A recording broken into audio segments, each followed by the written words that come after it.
নমস্কার বন্ধুরা, ডলি রন্ধনশালায় সবাইকে স্বাগত। আজকে তোমাদের সাথে শেয়ার করব ফুলকপির একটা ইউনিক রেসিপি। ফুলকপি খেতে খেতে বোর হয়ে গেলে, ফুলকপি খেতে ইচ্ছা আর না করলে, তাহলে ফুলকপির এই রেসিপিটা বানিয়ে দেখো।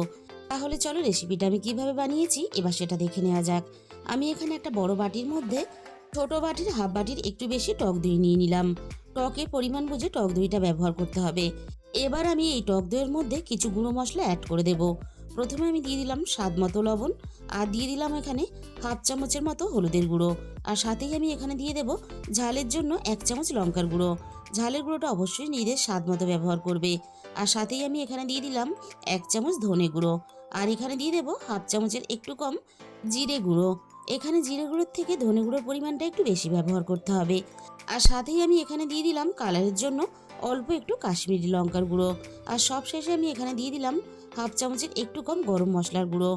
এবার আমি দিয়ে দেব 1 চামচ আদা রসুন বাটা। এবার আমি সব শেষে দিয়ে দেব এখানে যে বাটিতে আমি দই নিয়েছিলাম সেই বাটি ধুয়ে অল্প একটু জল। এবার আমি সমস্ত মশলা একসাথে খুব ভালোভাবে মেখে নেব। এই রান্নাটা খুব কম সময়ে যেমন হয়ে যায়, তেমনই কিন্তু এই রান্নাটা দিয়ে গরম গরম ভাত, রুটি, পরোটা সব কিছুর সাথেই কিন্তু খেতে পারবে। মশলাটাকে আমি খুব ভালোভাবে একসাথে ফেটিয়ে নিলাম। আর খেয়াল রাখতে হবে মশলার মধ্যে কোনো রকম যেন ডেলা থেকে না যায়। এই রান্নার জন্য আমি আগে থেকেই ফুলকপিগুলো কেটে নিয়েছিলাম। এবার আমি সমস্ত কেটে রাখা ফুলকপিগুলো মশলার সাথেই দিয়ে দেব। আর এই রান্নাটার জন্য ফুলকপি কিন্তু আলাদা করে ভেজে রান্না করার দরকার হয় না। মশলার সাথে আমি সমস্ত ফুলকপি দিয়ে দিয়েছি। আর ফুলকপিগুলো দেখো আমি একটু বড় বড় সাইজ করে কেটে নিয়েছি। তবে তোমাদের পছন্দ মতো ফুলকপির সাইজটা ছোট বড় করে নিতে পারো। এবার আমি সমস্ত ফুলকপি আর মশলা একসাথে হাত দিয়ে খুব ভালোভাবে মেখে নেব।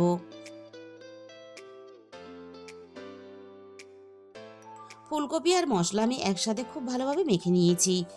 দেখেই বুঝতে পারছো ঠিক এইভাবে কিন্তু মেখে নিতে হবে।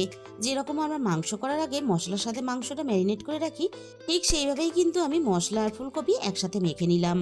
10 মিনিটের জন্য এটাকে আমি রেস্টে রেখে দেব। আর এই রান্নার জন্য আমি নিয়েছি একটা মাঝারি সাইজের আলু কেটে। আর আলুগুলো একটু ছোট করে আর একটু ডুমো করে কেটে নিয়েছি। তবে তোমরা যদি এই রান্নাতে আলু ব্যবহার করতে না চাও, তাহলে আলুটাকে স্কিপ করে যেতে পারো। এবার আমি রান্নার জন্য কড়াইয়ের মধ্যে প্রয়োজন মতো তেল দিয়ে দিলাম। আর এই রান্নাটা আমি রিফাইন তেলে করব। তোমরা তোমাদের সুবিধা মতো রিফাইন তেল বা সর্ষের তেলও করতে পারো। তেলটাকে আমি প্রথমে খুব ভালোভাবে গরম করে নিয়ে প্রথমে আমি রান্নার জন্য আলুগুলোকে ভেজে নেব। এবার আমি তেলের মধ্যে আলুগুলোকে দিয়ে দিলাম। এবার আমি আলুর মধ্যে দিয়ে দেব স্বাদ মতো লবণ। আর লবণের সাথেই আমি এখানে দিয়ে দেব অল্প একটু হলুদের গুঁড়ো।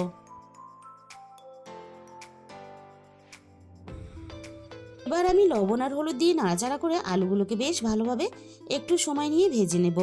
আলুগুলোকে এমনভাবে ভাজতে হবে ভাজার সাথে সাথে আলুগুলো 50%-এর মতো সিদ্ধ হয়ে আসে।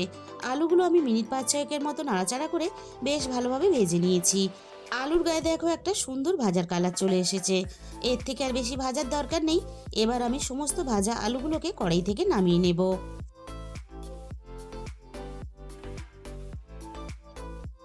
এবার আমি ওই একই তেলের মধ্যে বাকি রান্নাটা করে নেব। প্রথমে আমি ফোড়নে দিয়ে দিলাম অল্প একটু গোটা জিরে, সাথেই আমি এখানে দিয়ে দেব অল্প একটু হিং।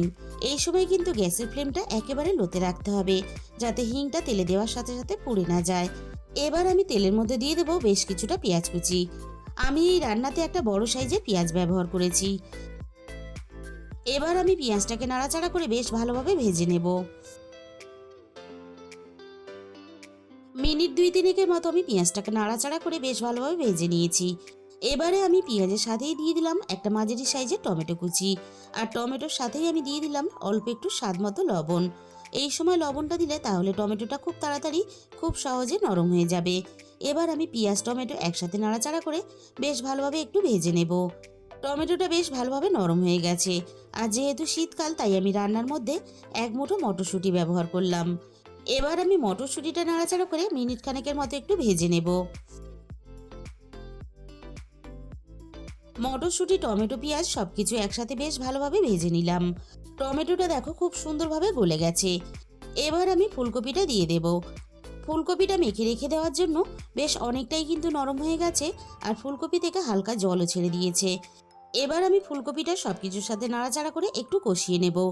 ফুলকপিটা আমি মিনিট 2-3 মতো একটু সবকিছুর সাথে নাড়াচাড়া করে নিয়ে এবার আমি ভেজে রাখা আলুগুলো ফুলকপির সাথেই দিয়ে দেব।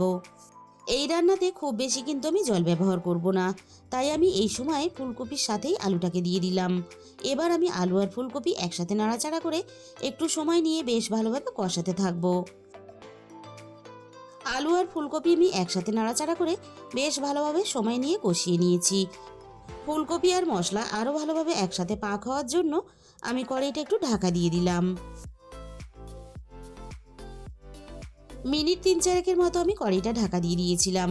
রান্না থেকে তেল ছেড়ে দিয়েছে। আর এই রান্নাতে আমি যেহেতু টক দই আর টমেটো দুটোই ব্যবহার করেছি, তাই স্বাদের ব্যালেন্সের জন্য আমি ১ চামচ চিনি দিয়ে দিলাম। তবে তোমরা যদি হালকা একটু টক পছন্দ করো তাহলে চিনিটাকে স্কিপ করে যাবে। এবার আমি চিনিটাকে নাড়াচাড়া করে বেশ ভালোভাবে মিশিয়ে দেব। আর তোমরা যদি একেবারেই কেউ শুকনো শুকনোভাবে রান্নাটা করতে চাও তাহলে কিন্তু এই সময় নামিয়ে নিতে পারো, কারণ ফুলকপি আলু সব কিছুই কিন্তু খুব ভালোভাবে সিদ্ধ হয়ে গেছে। আমি যেহেতু হালকা একটু গ্রেভি রেখে রান্নাটা করব, তাই আমি মশলার বাটি দিয়ে অল্প একটু জল দিয়ে দিলাম। এবার আমি সব কিছু একসাথে নাড়াচাড়া করে মিশিয়ে দিয়ে আরও একটু ভালোভাবে রান্নাটা করে নেব। মিনিট ৫ মতো আমি রান্নাটা ভালোভাবে করে নিয়েছি। আর এরকম একটু হালকা গ্রেভি থাকলে তাহলে রান্নাটা খেতে বেশি ভালো লাগে। তবে তোমাদের পছন্দ মতো রান্নাটা করে নেবে। এবার আমি এখানে দিয়ে দিলাম গরম মশলার গুঁড়ো, আর সাথেই আমি দিয়ে দেব ১ মুঠো ধনেপাতা কুচি। আর অল্প একটু ধনেপাতা কুচি অবশ্যই ব্যবহার করার চেষ্টা করবে, তাহলে রান্নার ফ্লেভারটা দুর্দান্ত আসবে আর খেতেও ভালো লাগবে। আর দেখেই বুঝতে পারছো রান্নাটা কতটা সোজা করা। এবার আমি তোমাদের একটা প্লেটের মধ্যে পরিবেশন করে দেখিয়ে দেব। একঘেয়েমি ফুলকপির রেসিপি বারবার না বানিয়ে ফুলকপির এই রেসিপিটা বাড়িতে একদিন হলেও ট্রাই করে দেখো, খেতে কিন্তু জাস্ট অসাধারণ হয়। আর এইভাবে রান্না করলে বাড়ির ছোট থেকে বড় সবাই খেতে পছন্দ করবে। তাহলে বন্ধুরা, আজকের এই রেসিপিটা ভালো লাগলে ভিডিওতে একটা লাইক করে দিও আর নিজেদের বন্ধুদের মধ্যে শেয়ার করে দিও। আর তোমাদের কেমন লাগলো কমেন্টের মাধ্যমে জানাতে কিন্তু আমাকে ভুলো না। আর যে সমস্ত নতুন বন্ধুরা এখন পর্যন্ত আমার চ্যানেলটা সাবস্ক্রাইব করনি, এরকম সহজ ঘরোয়া রেসিপি পেতে আমার চ্যানেলটা সাবস্ক্রাইব করে আমার পাশে থাকার অনুরোধ রইল। আর রেসিপিটা দেখার জন্য তোমাদের সবাইকে অসংখ্য ধন্যবাদ।